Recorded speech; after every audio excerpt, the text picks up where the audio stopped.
Derby জিততে gear up করলো Arsenal. ঘাড়ের ওপর নিঃশ্বাস ফেলছে ম্যানচেস্টার সিটি। হেরে বার্সেলোনাকে শীর্ষস্থান ফিরিয়ে দিল রিয়াল মাদ্রিদ। সেরিয়া টাইটেল রেসে শেষ উত্তাপ, আর কিছুতেই জমানো গেল না বুন্দেস লিগা। আমরা কথা বলবো সোমবারে শনি রবির ফুটবল নিয়ে, একই সঙ্গে মঙ্গল বুধবারে যা ঘটতে যাচ্ছে সেসব নিয়েও। যা আপনি দেখেছেন, যা হয়তো মিস করে গেছেন, সবকিছুই 5 পয়েন্টে। Number 1, the race is on. শুরু করতে চাই আমরা প্রিমিয়ার লিগ দিয়ে। ম্যানচেস্টার সিটি আর আর্সেনাল আমাদেরকে এমন এক আভাস দিচ্ছে যে সম্ভবত 38 গেম উইক পর্যন্ত হতে পারে এবার প্রিমিয়ার লিগের টাইটেল রেসটা। ম্যানচেস্টার সিটি নিউক্যাসল ইউনাইটেডকে হারিয়ে তাদের কাজটুকু করে রেখেছিল এবং আর্সেনালের তুলনায় তারা 2 পয়েন্টে মোটে পিছিয়ে ছিল। আর্সেনাল একটা ম্যাচ বেশি খেললো নর্থ লন্ডন ডার্বিতে ভিক্টর ইয়োকেরেসের নৈপুণ্যে, একই সঙ্গে এজের জোড়া গোলে টটেনহ্যাম হটস্পারকে হারিয়ে আর্সেনালও আবার প্রাণ ফিরে পেয়েছে।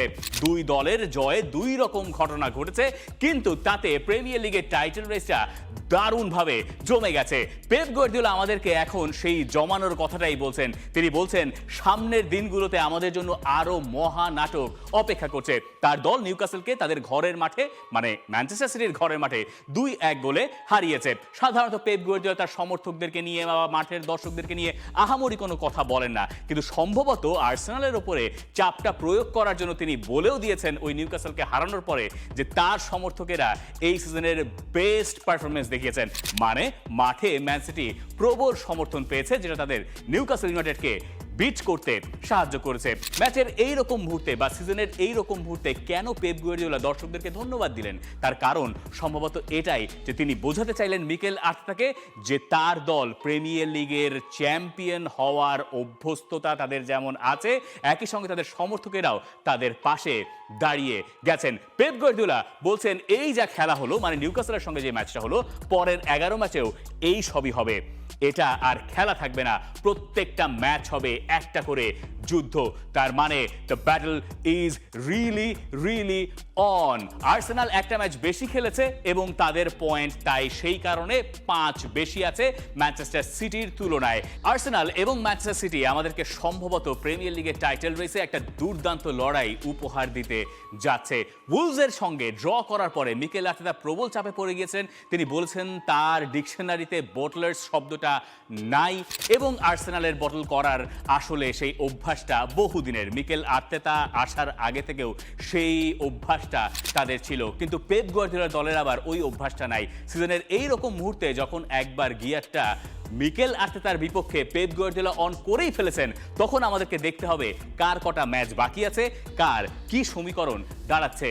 প্রিমিয়ার লিগে এখনো পর্যন্ত আর্সেনালের ম্যাচ বাকি রয়েছে সব মিলে 10টা, আর অন্যদিকে ম্যানচেস্টার সিটির হাতে ম্যাচ বাকি আছে আরও একটা বেশি। এবং এই জায়গায় আপনি দেখতে পাবেন আর্সেনালকে খেলতে হবে পরের ম্যাচে চেলসির বিপক্ষে, যেটা মোটেই সহজ ম্যাচ নয়।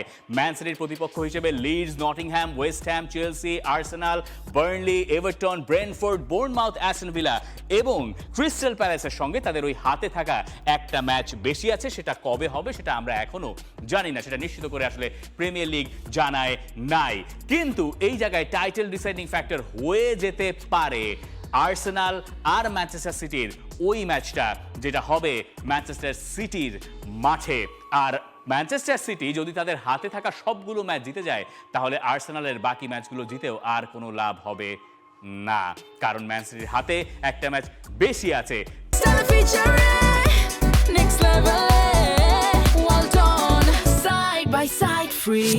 তার মানে আর্সেনাল এখন যে কাজটা করতে চাইবে সেটা হচ্ছে তাদের নার্ভটা ধরে রাখতে চাইবে। এবং মোটামুটি আমরা একটা ফাইনাল ম্যাচও পেয়ে গেছি। দুটো ফাইনাল আছে আমাদের ম্যান সিটি আর আর্সেনাল, একটা হচ্ছে লিগ কাপের ফাইনাল, আর একটা হচ্ছে প্রিমিয়ার লিগে এই দুই দল যখন একে অন্যের মুখোমুখি হচ্ছে তখনকার ফাইনাল। ওই ম্যাচের পরে আমরা বোধহয় বুঝতে পারবো যে কারা প্রিমিয়ার লিগটা এবার জিততে যাচ্ছে। কিন্তু পরিষ্কার করে বলা হয়তো আমাদের হবে না, কারণ এইবারের প্রিমিয়ার লিগ যে পরিমাণ অধারাবাহিক হচ্ছে, ম্যানচেস্টার সিটি, আর্সেনাল সবাই কম বেশি অধারাবাহিক। যেমন ম্যান সিটির কথাই ধরুন না কেন, এইরকম জায়গায় থাকলে বছর 2 আগে আমরা বলতাম পেপ গার্দিওলার দল প্রিমিয়ার লিগটা জিতে যাবে, কিন্তু এবার সেটা বলা বা সেটা খুব জোর দিয়ে বলার সুযোগ আমাদের সামনে ওই অর্থে আসছে না, কারণ ম্যান সিটিও কিছুটা অধারাবাহিক। নিউক্যাসলের সঙ্গে ম্যাচটার কথাই আপনি উদাহরণ হিসেবে ধরতে পারেন। শেষের দিকে দোনারুমা ওই সেভটা না করলে ম্যাচটা বোধহয় বোধহয় ড্র হতে পারত ম্যান সিটিকে। তাই এই ধরনের পরিস্থিতির ভেতর দিয়ে এবার হয়তো যেতে হবে প্রিমিয়ার লিগের টাইটেলটা যদি তারা জিততে চায়। কিন্তু এই ব্যাপারটা একেবারে নিশ্চিত যে এই দুই দল লড়াই পুরোপুরি জমিয়ে দিয়েছে এবং আগের সপ্তাহে আমরা এফএ কাপের ম্যাচ দেখেছি, এরপরে প্রিমিয়ার লিগে একটা বিরতি গেছে। আর্সেনালের মিড উইকের ম্যাচটা প্রিমিয়ার লিগের ঝাঁজটা নতুন করে সম্ভবত বাড়িয়ে দিয়েছে এবং এই পারতটা সম্ভবত ইউরোপের বাকি সব লিগের চেয়ে সবচেয়ে বেশি হাড্ডাহাড্ডি লড়াই অপেক্ষা করছে আমাদের জন্য। এবার আমরা যাই পয়েন্ট নাম্বার 2-তে, লা লিগায় জেলাও আর সেই খোদু। এক সপ্তাহ আগে লা লিগার শীর্ষস্থানটা উদ্ধার করেছিল রিয়াল মাদ্রিদ, সেটা অনেককেই হয়তো চমকে দিয়েছিল। কিন্তু রিয়াল মাদ্রিদ যখন এইবার গিয়ে ওসাসুনার মাঠে 15 বছর পরে হেরে এলো, তখন বোধহয় জায়গার জিনিস আবারও জায়গায় যাওয়ার উপক্রম হলো এবং বার্সেলোনা সেই সুযোগ হাতছাড়া করে নাই। বার্সেলোনা এখন আবার সবার উপরে উঠে গেছে, 1 পয়েন্টের লিড তাদের কাছে আছে রিয়াল মাদ্রিদের তুলনায়। রিয়াল মাদ্রিদ হেরে নেমে গেছে 2-এ। বার্সেলোনা এই জয়টা ডিজার্ভই করতো। লেভান্তের সঙ্গে তাদের হারার আপাতত দৃষ্টিতে তেমন কোনো কারণ ছিল না। এই ম্যাচ থেকে হান্সি ফ্লিকের পাওয়ার অনেক কিছু আছে। শীর্ষস্থান উদ্ধার করাটা একটা পাওয়া হতে পারে জাও কানসেলোর ভালো পারফরমেন্স দেখানো, আরেকটা পাওয়া হতে পারে রাফিনিয়া, লেভানডস্কি, লামিন ইয়ামাল সবাইকে একসঙ্গে স্টার্ট করানো, আরেকটা পাওয়া হতে পারে পেদ্রিকে নামানো। অনেকগুলো পাওয়ার ভেতরে বের্নালের গোলও হয়তো হান্সি ফ্লিকের জন্য আর বার্সেলোনার জন্য নতুন করে পাওয়া। একটা বিশ্রাম বার্সেলোনার প্রয়োজন ছিল, সেই বিশ্রাম থেকে ফিরে তাদের কাছ থেকে কাঙ্ক্ষিত পারফরমেন্স পাওয়া গেছে। কিন্তু রিয়াল মাদ্রিদের জন্য যে ঘটনাটা অপেক্ষা করছিল সেটাই দিন শেষে ঘটেছে, যে আশঙ্কাটা আমরা করেছিলাম। যেহেতু বার্সেলোনাকে চ্যাম্পিয়ন্স লিগের নকআউটের প্লে অফ খেলতে হচ্ছে না আর রিয়াল মাদ্রিদকে এক্সট্রা 2টো ম্যাচ খেলতে হচ্ছে, তাই আমরা বুঝতে পারছিলাম যে বার্সেলোনা হয়তো আরেকটু বেশি বিশ্রাম পাবে, যেটা বার্সেলোনা আগের গেম উইক পর্যন্ত ওই অর্থে পায় নাই। কিন্তু রিয়াল মাদ্রিদ ঠিকই আবার চ্যাম্পিয়ন্স লিগে বেনফিকাকে হারিয়ে দেওয়ার পরে এইবার শনিবারে গিয়ে তারা ওসাসুনার কাছে বাজে পারফর্ম করে হারলো। আপনি বলতে পারেন যে 2-1 তো হেরেছে, বাজে পারফরমেন্স করলো আসলে কোন জায়গায়? আপনি যদি ওই ম্যাচে বক্সের ভেতরে রিয়াল মাদ্রিদ এবং ওসাসুনার কম্প্যারিজন করেন যে রিয়াল মাদ্রিদের বক্সে ওসাসুনার কয়টা টাচ ছিল আর ওসাসুনার বক্সের রিয়াল মাদ্রিদের সুপারস্টারদের কয়টা টাচ ছিল, সেখানে আপনি দেখবেন ওসাসুনার প্লেয়ারদের টাচ আরো বেশি ছিল। তার মানে 2-1 গোলে জেতাটা ওসাসুনা ডিজার্ভই করতো আর রিয়াল মাদ্রিদ হারাটাও সম্ভবত ডিজার্ভ করতো। এরপরে আরবেলো আর রিয়াল মাদ্রিদের কোচ বলছেন যে ওই মঙ্গলবারে চ্যাম্পিয়ন্স লিগের ম্যাচ খেলে শনিবারে আবার খেলতে আসার ধকলটা তার দলের পক্ষে সামাল দেওয়া সম্ভব হয় নাই। তার মানে রিয়াল মাদ্রিদ এখনো সেই জায়গায় যায় নাই যে প্রতি ম্যাচে তারা ভালো পারফর্ম করে জিততে পারবে। তার পেছনে অন্যতম কারণ সম্ভবত কিলিয়ান এমবাপের ছায়া হয়ে থাকা। কিলিয়ান এমবাপে ছায়া হয়ে থাকলেন, তাতে রিয়াল মাদ্রিদ হারলো। নতুন শুনছেন কি?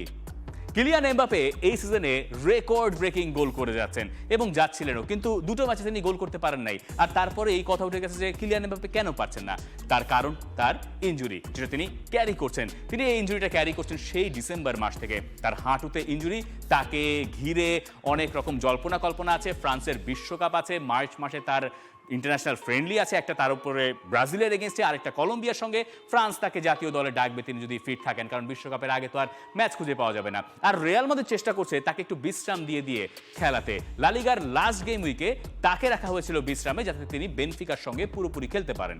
বেনফিকার সঙ্গে তিনি খেলেছেন ঠিকই, কিন্তু ওইভাবে নিজেকে হয়তো মেলে ধরতে পারেন নাই। আর এই ম্যাচে তিনি যে পুরোপুরি ছায়া হয়েছিলেন সেটা খেলা যারা দেখেছেন তারা বোধহয় স্পষ্ট করেই বুঝেছেন এটা কিলিয়ান এমবাপের দায় হয়তো নয়। তিনি যে ইনজুরিটা ক্যারি করছেন সেটার কারণেই তিনি এই সময়ে সময়ে থেমে যেতে সম্ভবত বাধ্য হচ্ছেন। রিয়াল মাদ্রিদ যদি তিনি না থাকেন তাহলে রিয়াল মাদ্রিদকে উদ্ধার করবেন কে? প্রশ্ন হচ্ছে সেটা। ভিনিসিয়াস জুনিয়র হতে পারেন, কারণ আরও একটা ম্যাচ তো বাকি আছে, চ্যাম্পিয়ন্স লিগের মহা গুরুত্বপূর্ণ ম্যাচ। ওই জায়গায় তো কিলিয়ান এমবাপেকে নিয়মিত খেলিয়ে একটা খেসারত রিয়ালকে দিতে হচ্ছে। মানে একটু পেছনে ফিরে যাই, জানুয়ারি মাসে আসি আমরা, যখন সুপার কোপা দে এসপানিয়ার ফাইনালে কিলিয়ান এমবাপেকে উড়িয়ে নিয়ে আসা হলো স্পেন থেকে। মানে 2টো ম্যাচ রিয়াল মাদ্রিদকে খেলতে হতো, 2টো ম্যাচের ভেতরে একটা তারা রিয়াল মাদ্রিদ খেলেছে কিলিয়ান এমবাপেকে ছাড়া। যখন তারা ফাইনালে উঠেছে তখন তারা ঠিক করলো আমরা এমবাপেকে চাই। এমবাপেকে শাবি আলোনসো নিয়ে এসেছিলেন উড়িয়ে, তারপরে তিনি ওই ম্যাচ খেললেও ওই যে ধকলটা, সেই ধকলটা তিনি ক্যারি করে নিয়ে যাচ্ছেন। এবং রিয়াল যতই চেষ্টা করুক না কেন, তারা সিজনের এমন একটা পর্যায়ে আছে যে কিলিয়ান এমবাপেকে তারা চাইলেও বিশ্রাম দিতে পারছে না। কারণ এই যে বেনফিকার সঙ্গে চ্যাম্পিয়ন্স লিগের ম্যাচটা খেলতে হবে, এইখানে তাদেরকে জিততে হবে। মোটে 1-0 গোলের একটা অ্যাডভান্টেজ তাদের কাছে আছে, এটা তো আহামরি কিছুই নয়। আর রিয়ালের পারফরমেন্স আপনাকে সম্ভবত ওইভাবে জোর দিয়ে বলতেও দেবে না যে রিয়াল মাদ্রিদ এই ম্যাচটা সান্তিয়াগো বার্নাব্যুতে হওয়ার পরেও জিতবে। তবে ভালোর মধ্যে যা আছে তা হচ্ছে ভিনিসিয়াসের ফর্ম। বেনফিকার সঙ্গে ওই ম্যাচে 1-0 গোলে যে জিতেছিল রিয়াল মাদ্রিদ, সেটা ভিনিসিয়াসের কারণে। আর ভিনিসিয়াস এই হারা ম্যাচেও গোল করেছেন। তিনি একটানা গোল করাটা বোধহয় ভুলেই যাচ্ছিলেন, সেটা আবার ফিরে এসে এবং আরবেলোয়ার আন্ডারে ভিনিসিয়াসকে ভিনিসিয়াসের রূপে দেখা যাচ্ছে, যেটা সাবি আলোনসোর সময় ওই অর্থে হয়তো দেখা যায় নাই। তাই কিলিয়ান এমবাপে না থাকলেও আপাতত, মানে কিলিয়ান এমবাপে পুরোপুরি ফর্মে না থাকলেও আপাতত সম্ভবত তাকে ঘিরে রিয়াল মাদ্রিদ আবার স্বপ্ন দেখতে পারে। এবং তার সঙ্গে যে ঝামেলা লেগেছিল প্রেস্তিয়ানের, মনে আছে নিশ্চয়ই, তাই না? মানে আর্জেন্টাইন ফুটবলারের, তিনি এই পরের লেগে খেলছেন না, মানে এই লেগে তাকে রাখা হচ্ছে না মানে কি তিনি আসলে খেলতেই পারবেন না, কারণ ইউএফা তাকে এক ম্যাচের জন্য সাসপেন্ড করেছে। এরপরে যদি অভিযোগ প্রমাণিত হয় বর্ণবাদের অভিযোগ, তাহলে তিনি আসলে আরো লম্বা সময়ের জন্য নিষেধাজ্ঞায় পড়বেন। তবে আপাতত ওই ম্যাচের যে আবহটা, সেটা প্রচন্ড ঝাঁঝালো হতে যাচ্ছে, এটা আমরা মোটামুটি নিশ্চিত। জোসে মরিনো প্রথমবারের মতো সান্তিয়াগো বার্নাবিউতে ফিরবেন 2013 সালে রিয়াল মাদ্রিদ ছাড়ার পরে, কিন্তু তিনি ডাগ আউটে থাকতে পারবেন না, তাকে যেতে হবে ওপরে কোনো একটা জায়গাতে। আর প্রেস্তিয়ানি তো এই ম্যাচে খেলতেই পারবেন না। এই ম্যাচের আগে যে প্রেস কনফারেন্স হবে, সেখানে একটার পর একটা ঝাঁঝালো মন্তব্য আপনি প্রত্যাশা করতে পারেন। মাঠের খেলা ছাপিয়ে তাই কথার লড়াই এই ম্যাচে সম্ভবত মূল উপজীব্য হয়ে থাকতে পারে। এই সপ্তাহটা রিয়াল মাদ্রিদের জন্য খুবই গুরুত্বপূর্ণ, যেটা তাদের শুরু হয়েছে বাজে একটা হারে, এবং তার পেছনে সম্ভবত ডিফেন্সের দায়টা রিয়াল মাদ্রিদ সবচেয়ে বড় করে দেখবে। লো ব্লক টিমের এগেনস্টে রিয়াল মাদ্রিদ খুব একটা ভালো করতে পারছে না। ক্রিয়েটারের ভূমিকাতেও কাউকে দেখা যাচ্ছে না। ওই ভিনিসিয়াস আর এমবাপেরা না পারলে গোল করবেন কে, এই প্রশ্নটারও কোনো সমাধান এখনো রিয়াল মাদ্রিদ খুঁজে পায় নাই। তাই রিয়ালের জন্য যথেষ্ট দুশ্চিন্তার কারণ এখনো বাকি আছে। এবার আমরা যাই এর পরের পয়েন্টে, পয়েন্ট নাম্বার 3। লড়াই কি শেষ? সেরিয়াতে আমরা গত কয়েক বছর ধরে দেখেছি খুব হাড্ডাহাড্ডি লড়াই হয়, কিন্তু এই সপ্তাহটা খুব ভালো গেল সবার ওপরে থাকা ইন্টার মিলানের জন্য। তারা 2-0 গোলে জিতেছে, দিমার্কো গোল করেছেন, আকাঞ্জি গোল করেছেন, কিন্তু এরা সবাই হেরে গেছেন। এসি মিলান হেরেছে, নাপোলি হেরেছে আতালান্তার কাছে, এসি মিলান হেরেছে পারমার সঙ্গে 1-0 গোলে, এএস রোমা জিতেছে, সেই আলোচনায় আসছি। ক্রেমোনেসকে তারা 3-0 গোলে হারিয়ে ইউভেন্টাসকে টপকে গেছে, যে ইউভেন্টাস এই সপ্তাহে হেরে গেছে কোমোর কাছে। সেস্ক ফ্যাব্রিগাসের কোমো এই সিজনে ডাবল পূরণ করলেন ইউভেন্টাসকে হারিয়ে। আর এই টপ 4-এ আপনি তাই এখন খুঁজে পাচ্ছেন এএস রোমাকে। ইউভেন্টাস তাই নেমে গেছে 5-এ। তার মানে এই জায়গায় আসলে লড়াইয়ের তেমন কিছু নাই। গ্যাপটা 10 পয়েন্টের, 26 ম্যাচ শেষে। ম্যাচ বাকি আছে সব মিলে 12টা, কিন্তু এই টপ 4-এর রেসটা সম্ভবত জমে একেবারে ক্ষীর। তার অন্যতম কারণ যে ইউভেন্টাস দুর্দান্ত ফর্মে ছিল, তারা লেটলি ফর্ম একদমই হারিয়ে ফেলেছে। গালাতাসারের সঙ্গে তারা চ্যাম্পিয়ন্স লিগে নাকানি চুমানি খাওয়ার পরে এইবার গিয়ে কোমোর কাছে তাদের হারটা তাদেরকে চ্যাম্পিয়ন্স লিগ স্পট থেকেও ছিটকে ফেলেছে। অথচ আমরা সপ্তাহ 2 আগে বলছিলাম ইউভেন্টাস কি দারুণ ফর্মে আছে। পুরোপুরি ঘটনা পাল্টে গেছে। শেষ 5টা ম্যাচের ভিতরে তাদের কোনো রকম কোনো জয় নাই। গোল কনসিড করছে তারা একের পর এক। কোনোটাতে আপনি 1-0 মানে 1 গোল খেয়েছে এমনটাও নয়, 2-2 অথবা 3, কোনোটাতে 5।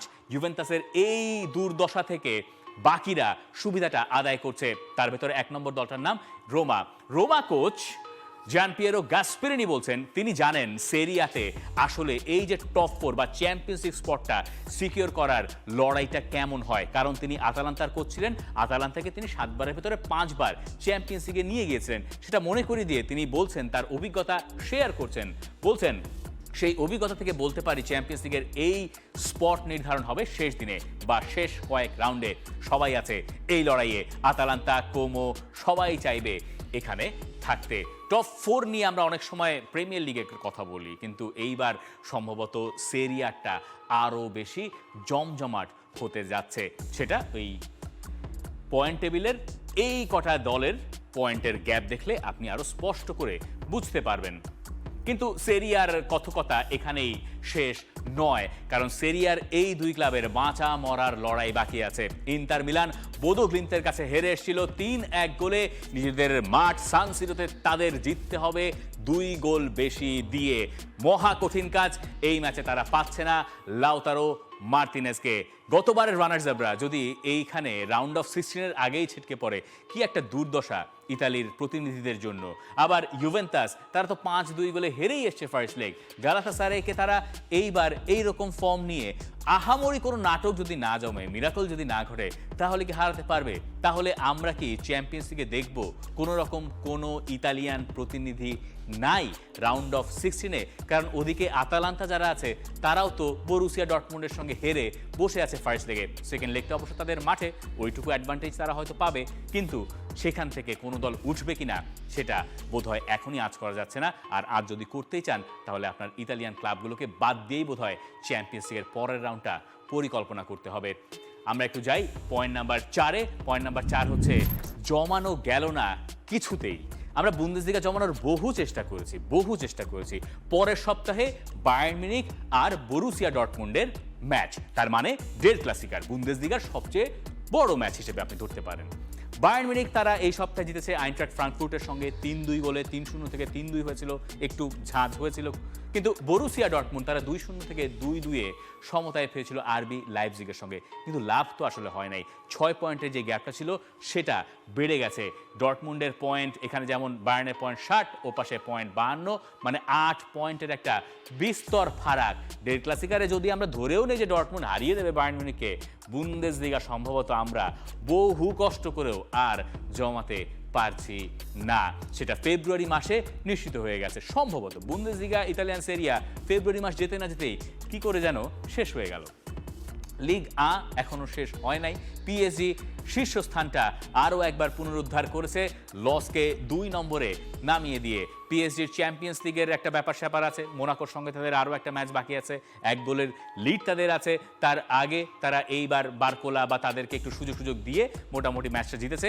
এই ম্যাচের সম্ভবত সবচেয়ে বড় টকিং পয়েন্ট দ্রো ফার্নান্দেজ, যিনি বার্সেলোনা থেকে পিএসজিতে গেছেন। তার অভিষেকটা লুই এনরিকে এই সপ্তাহে করিয়েছেন। লস নেমেছে 2-এ, লিও হেরে গেছে, সেটা হয়তো পিএসজিকে আরেকটু স্বস্তি দেবে। অলিম্পিক মার্সেইরও কোনো লাভ হয় নাই, কোচ টোচ পরিবর্তন করে এভাবেই চলছে লিগ আ, যেখানে মূল আলোচনাটা মোনাকো আর পিএসজির চ্যাম্পিয়ন্স লিগের ম্যাচ ঘিরে। এবার যাই আমরা পয়েন্ট নাম্বার 5-এ। The good, the bad, the ugly. The good হচ্ছে লিভারপুল এর আগের সপ্তাহে সান্ডারল্যান্ডকে হারিয়েছিল, যে সান্ডারল্যান্ড ঘরের মাঠে হারে না। এবার তারা শেষ মুহূর্তে অ্যালেক্সিস ম্যাকঅ্যালিস্টারের গোলে হারালো নটিংহ্যাম ফরেস্টকে, এবং টপ 4-এ থাকার লড়াইয়ে লিভারপুল খুব ভালো মতো ফিরলো। লিভারপুলের এই শেষ মুহূর্তের জয়টা তাদেরকে এই সপ্তাহের দ্য গুডে রেখেছে। আড়ালে আবডালে আর্নে স্লট আর তার দল মোটামুটি টপ 4 সিকিউর করার জায়গাটায় যাচ্ছে। কিন্তু দ্য ব্যাড হচ্ছে চেলসি আরও একবার নিউলি প্রমোটেড টিমের এগেনস্টে ঘরের মাঠে জিততে পারে নাই। বার্নলির সঙ্গে তারা 1-1 গোলে ড্র করেছে। এই ড্রয়ের পেছনে সম্ভবত সবচেয়ে বড় কারণটা ফোফানার রেড কার্ড দেখা চেলসি অভ্যাসে পরিণত করেছে। এই সিজনে এখন পর্যন্ত 6টা রেড কার্ড তারা রেখেছে। ওই রেড কার্ডের পরে গিয়ে গোল করেছে বার্নলি ম্যাচের শেষ দিকে। তারা চাইলে হয়তো ম্যাচটা জিতেও যেতে পারতো যদি না ওই হেডারটা বাইরে দিয়ে না যেত। চেলসির এই রেড কার্ডটা মানে 6 সংখ্যাটা কেন এত গুরুত্বপূর্ণ? কারণ প্রিমিয়ার লিগে গত 10 বছরের বিচারে চেলসির চেয়ে এক সিজনে সবচেয়ে বেশি রেড কার্ড দেখার রেকর্ড আছে আর একটা, সেটাও ওই বার্নলির 7টা। আর সিজনের যে সময় বাকি আছে আর চেলসি যেভাবে খেলছে তাতে আরেকটা রেড কার্ড তারা হয়তো পাবেই, রেকর্ডটা তারা ধরেও ফেলবে। চেলসি কোনো মতেই সুবিধা করতে পারছে না কোচ টোচ পরিবর্তন করে। তারা টপ 4 সিকিউর করতে চায়, কিন্তু যে অধারাবাহিক তাতে তাদের জন্য কাজটা খুব কঠিন হয়ে যেতে পারে। টপ 5 হয়তো খুব বেশি আরও মানানসই মনে হতে পারে চেলসির জন্য। চেলসি যদি দ্য ব্যাড হয়, তা মানে আগলি হচ্ছে টটেনহ্যাম হটস্পার। নতুন কোচ এসছেন ইগোর তুদোর, তার আন্ডারে ফার্স্ট ম্যাচে আর্সেনালের কাছে উড়েই গেছে তারা। হ্যাঁ, তারা 1-1 সমতায় ফিরেছিল, হয়তো 3-2 করতে পারতেন। রিচার্লিসন যেটা গোল লাইন থেকে সরিয়ে দিয়েছেন ডেভিড রায়া, কিন্তু টটেনহ্যামের খেলা তো টটেনহ্যামের মতো হয় নাই। আর দেখুন রেলিগেশন জোনে এখন ঘোরাফেরা করছে টটেনহ্যাম হটস্পার। তারা পয়েন্ট টেবিলের 16 নম্বরে, 17 নম্বরে থাকা নটিংহ্যাম ফরেস্টের চেয়ে মোটে 2 পয়েন্টের গ্যাপ এই দলটার। টটেনহ্যাম গতবার প্রিমিয়ার লিগে এরকম জায়গায় ছিল, কিন্তু ইউরোপা লিগটা জিতে তারা সিজনটাকে সামাল দিয়েছিল। কিন্তু এইবার ওই সংখ্যাটা আসলেই জেগে বসেছে, নট জেগে বসেছে। 27 ম্যাচে মোটে 7টা জয়, তাদের হারের সংখ্যা 12টা 8টায় তারা ড্র করেছে, 46 গোল তারা খেয়েছে, 37 গোল তারা বিপরীতে মোটে দিতে পেরেছে। টটনহ্যাম হটস্পারের অবস্থা আসলেই আশঙ্কাজনক। একটা ছোট সিনের কথা মনে করে দিই। ইগোর তুদোর ডাগ আউট থেকে কিছু একটা বলছেন তার ডিফেন্ডার ভ্যান্ডি ভিনকে, এবং তিনি আসলে কিছুই শুনছেন না। এই ভিডিওটা সোশ্যাল মিডিয়ায় আপনার চোখে হয়তো পড়েছে। এখানেই বোধহয় সব কিছু আছে যে কেন টটেনহ্যাম আসলে ভালো করতে পারছে না। নতুন কোচ যে এসছেন তার কথাও শুনছেন না ফুটবলার, এরকম মনে হতে পারে, যদিও তার সত্যতা আমরা কখনোই জানবো না। এখানে আরও একটা আশঙ্কার কথা আছে, সেটা আমাদের হামজা চৌধুরীর লেস্টার সিটিকে নিয়ে। লেস্টার সিটি কোনো মতেই ম্যাচ জিততে পারছে না। তারা এই সপ্তাহে স্টোক সিটির সঙ্গে 2-2 গোলে ড্র করেছে। একটা সময় তাদের লিডও ছিল। হামজা চৌধুরীর দল এখন রেলিগেশন জোনে, চ্যাম্পিয়নশিপে 22 নম্বর দলটার নাম লেস্টার সিটি। তারা যদি এখান থেকে নেমে যায় তাদেরকে যেতে হবে লিগ 1-এ, মানে যেটা ইংল্যান্ডের ফুটবলের তৃতীয় স্তর। লেস্টার সিটির জন্য প্রচণ্ড আশঙ্কার এই ঘটনা। একটা দল তো এর মধ্যে রেলিগেটেড হয়ে গেছে, শেফিল্ড ওয়েডনেসডে। তাদের পয়েন্টটা দেখুন, -7টা কি করে হলো? এবং ইংল্যান্ডের ইতিহাসে সবচেয়ে আর্লি রেলিগেশনের ঘটনা ঘটছে শেফিল্ড ওয়েডনেসডের সঙ্গে। তাদের 18 পয়েন্ট কেটে নেওয়া হয়েছিল এফএফপির নিয়ম না মানার কারণে। এরপরে এই ফেব্রুয়ারি মাসে শেফিল্ড ইউনাইটেডের সঙ্গে যখন তারা হারলো, তখন বোঝা গেল যে তাদের পক্ষে আর এই লিগে থাকা সম্ভব নয়। -6 হয়েছিল লেস্টার সিটির 33 ম্যাচ থেকে 33 পয়েন্ট যাদের, তারাও ওই একই রুলের কারণে 6 পয়েন্ট তারা খুইয়েছে। এরপরে তারাও এখন রেলিগেশন জোনে পড়ে গেছে। হামজা চৌধুরী আর লেস্টার সিটির ফর্ম পুনরুদ্ধার করার জন্য খুব বেশি সময় নাই। হামজা অবশ্য খেলতে পারছেন না, তিনি ইনজোর্ড, তিনি গত কয়েক ম্যাচেই খেলেন নাই। তিনি আবার ফিট হয়ে ফিরলে পরে হয়তো লেস্টারের চেহারাটা ফিরতে পারে। এবং হামজার জন্য সিজনের এই শেষ দিকটা প্রচণ্ড গুরুত্বপূর্ণ। তিনি যে কোনো মূল্যে তার শৈশবের ক্লাব, তার প্রাণের ক্লাব, যে ক্লাবের ওয়ান অফ দ্য ক্যাপ্টেন্সও তিনি, তাদেরকে এই চ্যাম্পিয়নশিপে ধরে রাখতে চাইবেন। এর আগে সবশেষ 2008-9 সালে তারা লিগ 1-এ খেলেছিল। হামজা তখন ওখানকার একাডেমির ফুটবলার, এই টিমেও তিনি ছিলেন না। ওই স্বপ্ন তিনি কোনোভাবেই দুঃস্বপ্ন সত্যি হতে দেবেন না। The good, the bad, the আগলি শেষ, তার মানে আমাদের পাঁচমিশালিও এখানেই আমরা শেষ করছি। For more updates, subscribe to our YouTube channel and click on the bell icon. Follow us on Facebook and Instagram. Download T-Sports app to enjoy exciting games and highlights. Visit tsports.com.